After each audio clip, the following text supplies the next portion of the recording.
starting this video, for people who already watch this channel, you guys have probably noticed that I have not been active on this channel for the past 2 weeks. And there is a sad news that I won't be able to post a lot of videos for you guys in the next 4-5 months. I will be addressing every single thing in one of my upcoming videos, so don't worry. Yes, I am alive. For people who are thinking that I'm dead, no, I am alive, alright? Anyways, let's get right into this video. And yes, this is ex-YouTuber, retired tech YouTuber, Tech Hyped. So unboxing the iPad Pro M1 12.9-inch Smart Folio keyboard, the first thing you are going to be greeted with is the Smart Folio keyboard itself. It is wrapped in this paper, and after removing this paper, there is the Smart Folio keyboard itself. Then there is normal documentations and all. No one gives a shit about that, alright? Let's just all agree. Come on, just raise your hand if you have ever read these documents and all. I'm pretty sure you guys have not read even a single line on these documents.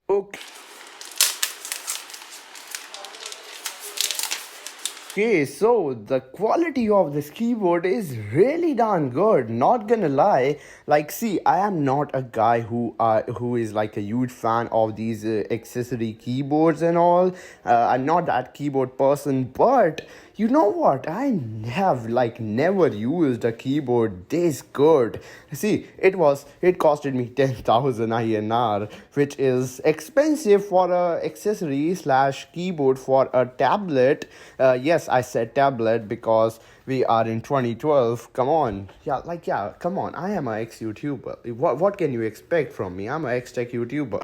Okay, so my quick first impressions are that this thing is bonkers. Not gonna lie, the satisfaction that I get while typing on this, the key travel and all, it is just awesome, not gonna lie. Also, wait a minute, this did I mention that this keyboard is actually much better than the keyboard on 16-inch MacBook Pro? Yes, I am talking about the Intel one, of course, not the latest M1 Pro, M1 Max one. Those are still much better than the Intel ones, and to a point, those are actually much better than the Smart Folio keyboard one, of course. Come on. So the thing that I'm missing here is the trackpad, and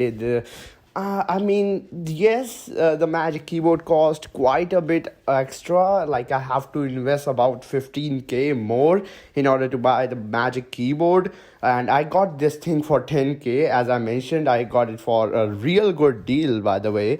The actual MRP is 18,000 of this thing, but I got it for 10k, which is a steal in my opinion. But not gonna lie, I really wish that there was a Magic trackpad here, or even the normal trackpad, not even the Magic one, the normal trackpad with the normal buttons thingy. That would work for me too. Also, while shooting the second B-roll, the second shot, I have two cameras, and while shooting the second shot, I managed to drop my phone. So RIP to my iPhone 12. Time to upgrade to iPhone 13, I guess. Nah, my iPhone 12 is completely fine. You know, ceramic shield for the win. Anyways, after installing this keyboard on my iPad Pro 12.9-inch M1, oh my god, this name is so damn irritating, so long.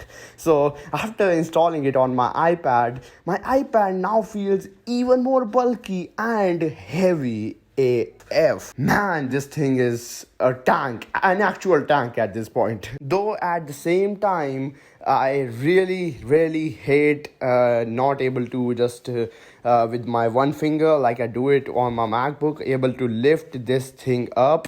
On the Magic Keyboard, I think it is possible, but not here, because the keyboard is lighter. The keyboard area, the bottom area, is lighter than the above, which is basically the whole iPad. I'm still a bit skeptical on, is Magic Keyboard able to lift the whole iPad with one finger possible? Is that thing possible on the Magic Keyboard? Let me know down in comments below if one of your friend, or if you own a Magic Keyboard. Let me know down in comments below. Are you able to lift your iPad up with one finger while being on a desk? I'm really curious. Talking about the magnets and how well it stays up on the iPad, it stays up real well, and when it clicks in with the iPad smart connector, it is really satisfying. Not gonna lie, I really love this thing. Though I still wish that I would have gotten for the 11-inch, because I don't know, like maybe it's just me,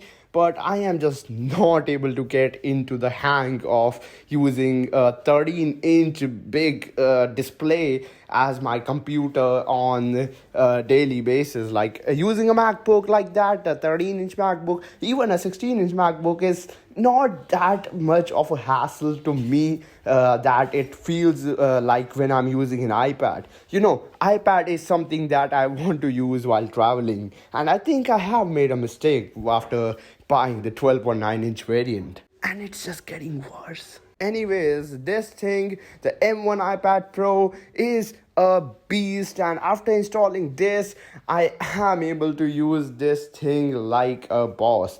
This thing feels like an actual computer to me now. Yes, I'm saying this again, I am missing the trackpad here. If it had the trackpad, it would have been amazing, but it just ruins the point of not having to buy the Magic Keyboard. Like no one will buy a Magic Keyboard if this thing will cost half as much as the Magic Keyboard and still manage to give you a trackpad. Well, that's pretty much it for this video. If you did find this video helpful, entertaining, consider hitting that like button and subscribe to this channel for more. Let me know down in comments below, are you ordering a Smartfolio keyboard for your iPad, or have you already ordered one? Let me know down in comments below. As always, be sure to subscribe for more videos like these. I will be coming up with more videos like these hopefully soon. Fingers crossed. I will meet you all in the very next episode. Peace.